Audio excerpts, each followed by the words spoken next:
of his co-workers were gone. What could it mean? Stanley decided to go to the meeting room. Perhaps he had simply missed a memo.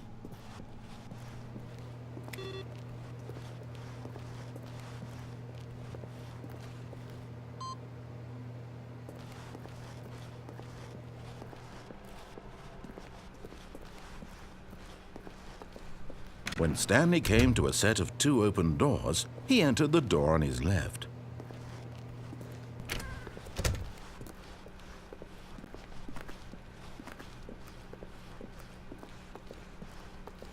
Yet there was not a single person here either. Feeling a wave of disbelief, Stanley decided to go up to his boss's office, hoping he might find an answer there.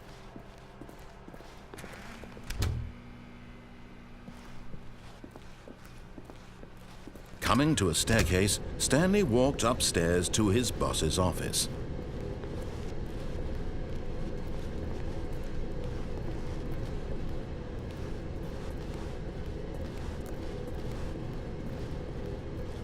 But Stanley just couldn't do it. He considered the possibility of facing his boss. Admitting he had left his post during work hours, he might be fired for that. And in such a competitive economy, why had he taken that risk? All because he believed everyone had vanished? His boss would think he was crazy. And then something occurred to Stanley. Maybe, he thought to himself, maybe I am crazy. All of my co-workers blinking mysteriously out of existence in a single moment for no reason at all? None of it made any logical sense. And as Stanley pondered this, he began to make other strange observations. For example, why couldn't he see his feet when he looked down? Why did doors close automatically behind him wherever he went? And for that matter, these rooms were starting to look pretty familiar. Were they simply repeating? No, Stanley said to himself, this is all too strange. This can't be real. And at last, he came to the conclusion that had been on the tip of his tongue. He just hadn't found the words for it. "I'm dreaming!" he yelled. "This is all a dream." Oh, what a relief Stanley felt to have finally found an answer, an explanation.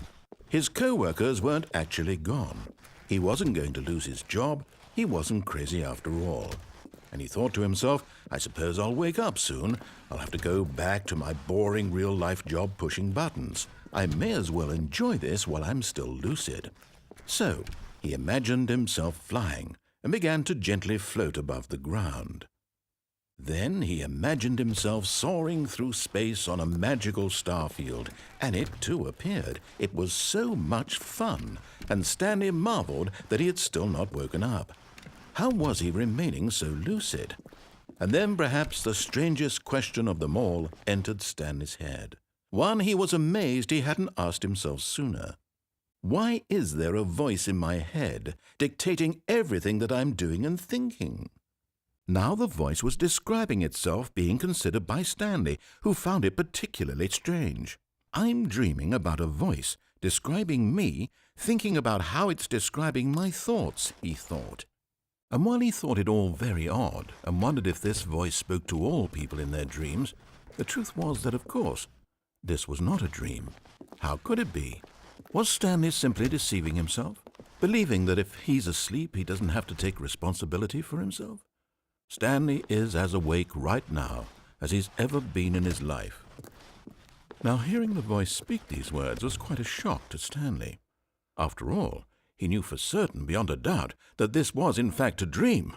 Did the voice not see him float and make the magical stars just a moment ago? How else would the voice explain all that? This voice was a part of himself too. Surely, if he could just... He would prove it. He would prove that he was in control, that this was a dream. So he closed his eyes gently, and he invited himself to wake up. He felt the cool weight of the blanket on his skin, the press of the mattress on his back, the fresh air of a world outside this one. Let me wake up, he thought to himself. I'm through with this dream. I wish it to be over.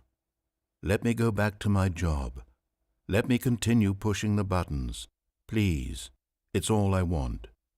I want my apartment and my wife and my job, All I want is my life exactly the way it's always been. My life is normal. I am normal. Everything will be fine. I am okay.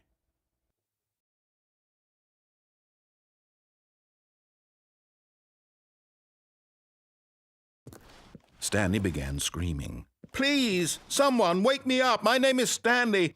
I have a boss. I have an office. I am real. Please, just someone tell me I am real. I must be real. I must be. Can anyone hear my voice? Who am I? Who am I?" And everything went black.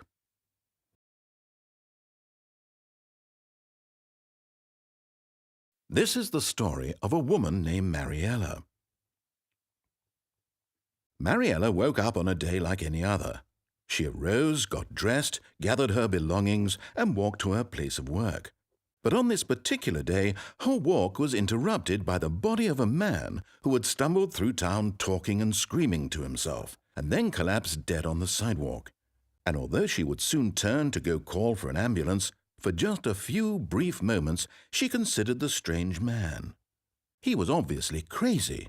This much she knew. Everyone knows what crazy people look like. And in that moment, she thought to herself how lucky she was to be normal. I am sane. I am in control of my mind.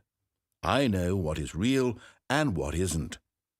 It was comforting to think this, and in a certain way, seeing this man made her feel better.